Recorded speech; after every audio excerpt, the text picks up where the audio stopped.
Welcome back to the DeeperDive podcast. Hello. Your favorite Reverend, Kurt Nichols. Or one of them. And I'm your host, Alex Berlin, and we are here to find out a little bit more about the sermon series, Ever Wonder Why? Yes. Strong start to the year. Coming right out of the box, man. Love it. We're not pulling punches. Not pulling any punches. Yeah. Love it. So it's been a while since we did a podcast. There's an asterisk behind that. We did one, believe it or not, and the audio file got corrupted, and I can only remember one question from that. So I'm going to ask an off-the-wall question later. Okay. In the podcast here that'll not be from the sermon, but it's not the only thing that was corrupted. Let me tell you. Thank you. I think I have like a cheer button I could hit. Yeah, that would be awesome or if a you boo. did. Yeah. You could go either. Some I kind would of boo love there, either. I love sound effects. Okay. I have two questions from not myself that I want to start with on we're gonna try to go in order here. The first sermon in the Ever Wonder Why was why did God let it happen? Mm-hmm. And you talked about suffering being part of life and the Bible story and free will. The central part of the Bible story. Mm-hmm. Free will and love being what they are, then sin and suffering have to go with it. Have to go with it. Can't have love without free will. So the question from the audience that we'll start with is, who sinned when a child suffers? Remember, I didn't say, I have to be clear about this because Jesus was, it's not that people sin through sickness. If you want to say who sinned when a child suffers, Adam and Eve. They're the ones that created the fallen world, which brought in pain and suffering and disease. Excuse me. So that is the general base in which foundation in which we live on. And ever since then, it's been, and I only use this flippantly, not directly, it's been a crapshoot. Yeah, good people can go along just fine and they'll get sick. Little babies will be born still. And it is the physiology, that's probably the wrong word. I know there's another word that we deal with through the intricate DNA and all that other stuff and as well as molecules and germs that cause this. So it seems very haphazard. It really, really, really does. And there's nothing I hate more than saying, well, that's God's plan. Need another little angel in the choir. It's not that. It has to do, and it will be revealed to us on the other side of the veil about how it all worked together, why he answers prayer in one area and not in another, what it does to us, how these things all work together. It is so intricate that all we can do is be faithful and trusting, and that we'll get to where we need to be. That's all we can do. I don't need to know how my car works for me to drive it to go see Tigers play. I just know it works if I put gas in it. Okay. I hear that. And, I can have faith all I want, but I'm also supposed to, and that's part of the reason I'm enjoying the sermon series, because I feel like it's a really good help to arm us when we're trying to be evangelistic. Let me help you there. Thank you. You didn't help me with the I appreciate your physiognomy. Yeah. There you go. I don't think that's a word. You didn't help me. It is. So I think to myself, if I'm having a conversation with somebody who's truly interested in faith and they ask me, really? Child cancer? That's your God? Mm-hmm. A 1-year-old with a brain tumor who lives their 2 years of life in a bed at Riley and then passes away? Well, and once again, we don't know what we're putting in our bodies that's going to cause future problems for the next generations, right? Wink, wink. And we can blame God, but it could be something else that we have willfully put in our bodies that causes things to not go well in our children. It's not just all what's the word? Genetic. It can be something that we've polluted ourselves with. So we won't know that till the other end. But I do not believe for a second that God said, well, little Johnny's going to have cancer 1 month in. And again, the cancer has grown so much as the disease that it is, that 200 years ago, there were very few people that had cancer. Now 1 in 2 have cancer. Why is that? Do you think that God just decided to just make tumors grow like daisies? No, I think we're doing something to ourselves that is doing that. I get what you're saying. Yeah. Gluten's the problem. That's the problem. Appreciate that. Gluten. Yeah, that's it. I hear you on the wink, wink. Well, you're going to think that I planned this next question, because that was actually a really good segue. But the next question from the same member of your congregation. Do you gluten? No. What we put in our bodies, or maybe what we do with our bodies. Do you believe the sins of the parents carry down to the children? I do not, for the most part, and Scripture is very clear about that. When we talked about the blind man, and the leaders asked, so who sinned and why he's blind? And Jesus was very clear that does not happen. And he said, but basically he said, I'm paraphrasing, and somebody can disagree, but basically he said, he's born blind so I can heal him. And basically rub your faces in it.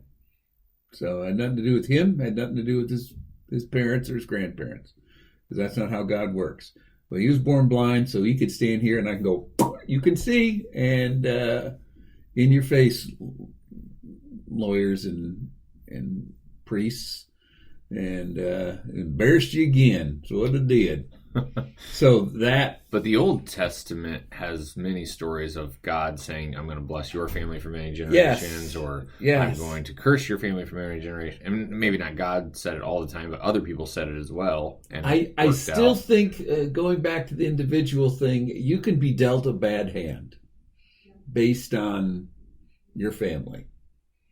But what you do with that bad hand is still up to you. I still believe that. When people talk about God cursing someone for generations, and I get that. But I think again, this is all my projection. It's all my projection. I get that. And I'm not the best theologian. But, excuse me. But I believe that there are families that are dealt a raw deal. And usually then that leads, as we've seen, to generational stupidity. It's almost, I've seen it in my own family. Some say I'm the perfect product of that. But eventually you get to decide, each one person, if they're going to follow the curse or if you're going to look for a different blessing, even if it gives you short-term more suffering. Because now you're leaving the family nest of rats and thieves or whatever that it was, and you're trying to best yourself, and they're trying to pull you back, saying, "Oh, are you trying to be better than us?" And you say yes. And, yeah, I would like to be. Thank you. You can't say that, because then you love them. That's still your family. Okay, we're this is no longer questions from the audience. Now we're on to my question. These from are the our conversation. ones. What does your attitude along the way have to do with it? Well, I mean, why did it happen? Why did God let it happen? You say, no, God's not putting evil, but can we, with good attitude and faith, work ourselves out of these an attitude, troubles? Your attitude is just your disposition, as far as I understand. And disposition tends to follow your actions. That's one of the things that they kind of try to teach you in the Army. If you're going to act like you're miserable, you're going to be miserable.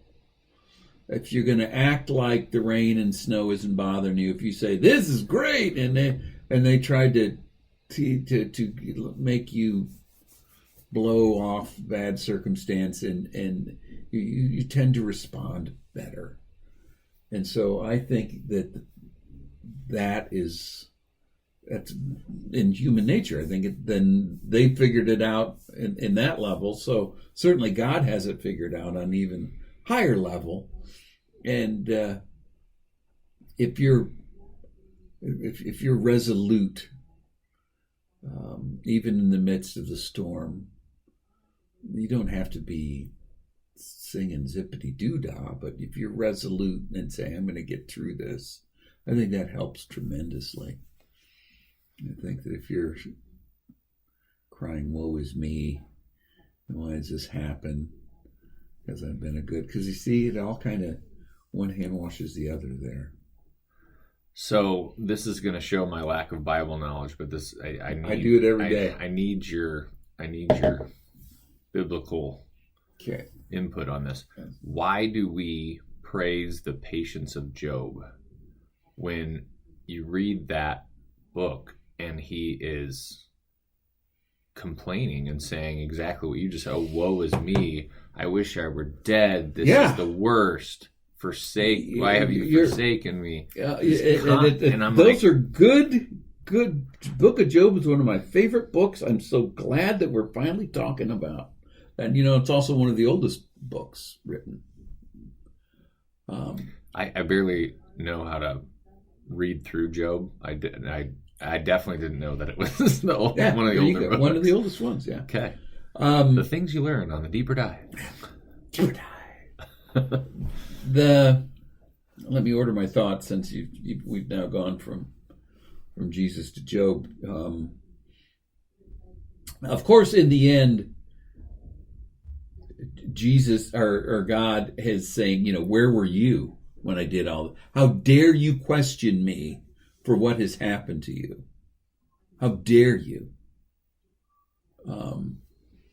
And it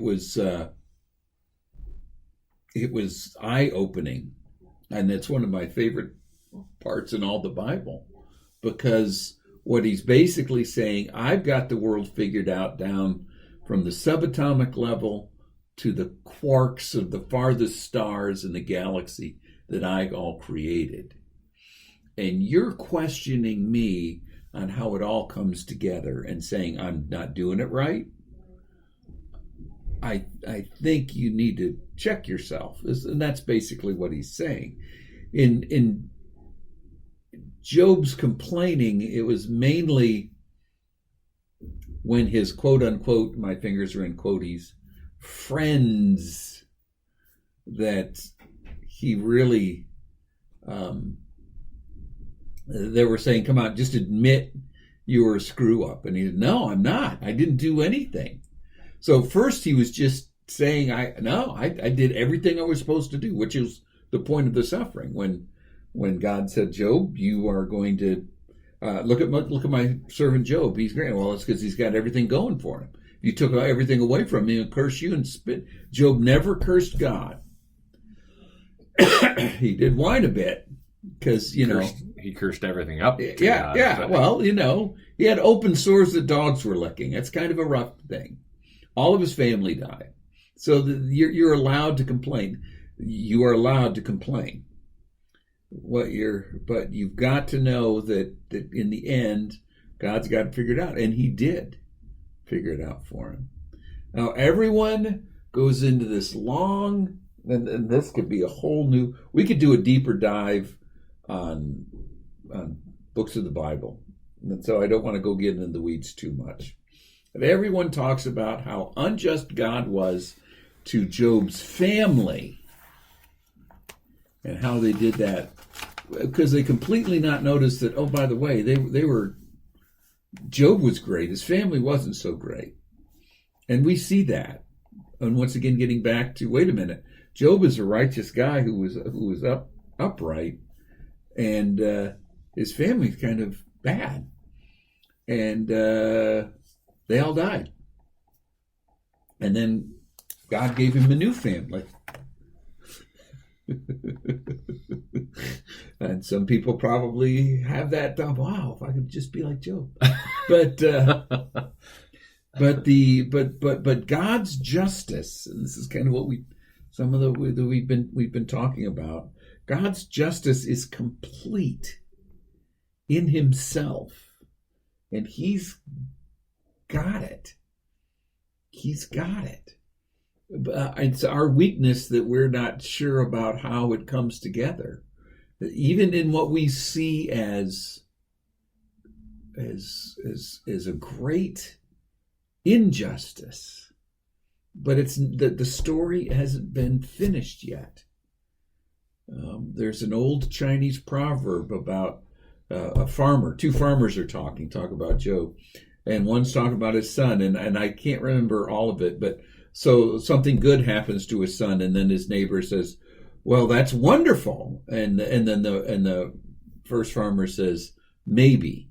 And that's kind of the kid, because then out of something good, then something bad had happened. Well, that's terrible then. It must have been terrible for him. Maybe. Because then out of that terrible thing, something else good happened. And this goes on for about 4 or 5 different events. And gets to the last one where he said, oh, my son, a cart fell on his leg and broke his leg. And he goes, oh my gosh, that's terrible. This is the only one that I really remember because, he can't work. This is horrible for him. And he said, well, maybe. But then the army came down from the mountains to draft the young men of our village and take them away and to force to serve in the army. And they didn't take my son because his leg was broken. So he goes, well, then that was great. And then it ends, well, maybe. The story is not ended yet and how it all plays out. And even in this weekend, we celebrated the martyrdom of 4 guys who in the late 1950s flew down to South America and to preach the gospel, and were all murdered by the tribes. And there's a fairly well-known movie, which I can't remember the name of any of this, and it was just terrible. They were just down there to do good things, and they all got murdered. Ended up being the whole tribe came to Jesus, and the son of one of them came down and actually was adopted into the tribe by the man that killed his actual father, and how that transformed that, not just that tribe, but several tribes. And I can't help but think personally that and it's on my personal thing, and we've gone off the rails here again, people, I apologize. But if you'd have told those 5 guys saying, well, you're going to die, but like 7 tribes are going to come to Jesus because of it, that they wouldn't say, okay, sign me up.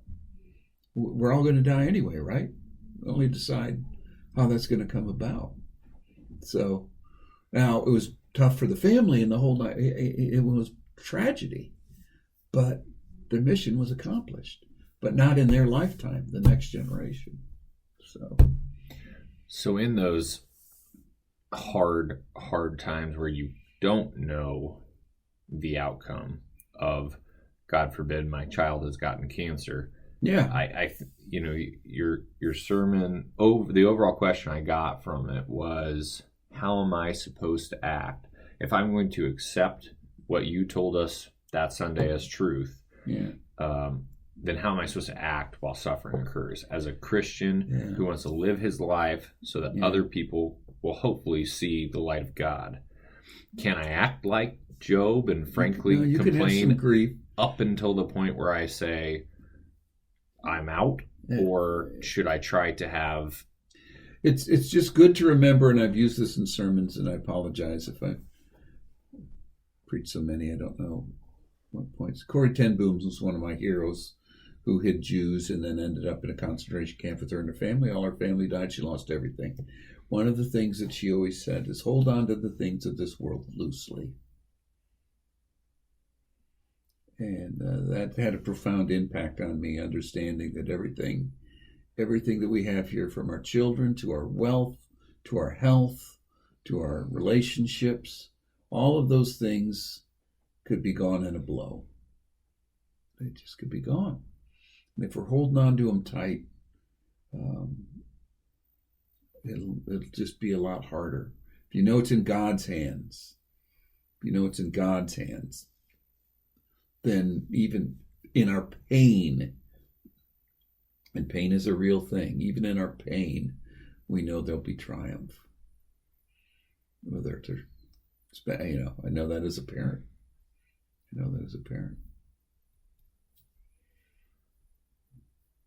Okay, last question. Really? Okay. Yeah, I guess we can't go on all day. Last question for Sermon 1 of the series. Oh. We haven't even gotten. Well, how long has this been going? Yeah, maybe we'll do one last question, and then we'll sign off for the day. Okay. Yeah. Then we'll do. Yeah.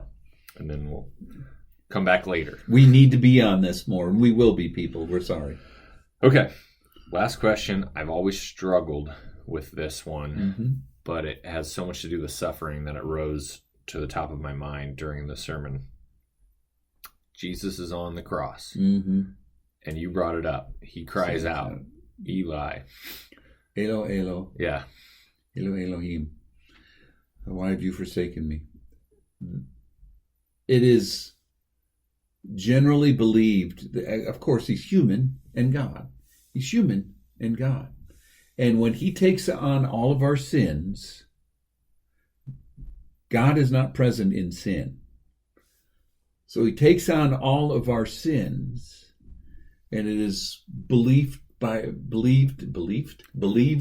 metaphysical higher brain theologians, and I'm not saying that in a facetious way, because I don't know the answer, and I'm the type that says that I can live without that. But it's a belief that where sin is, God is absent, and by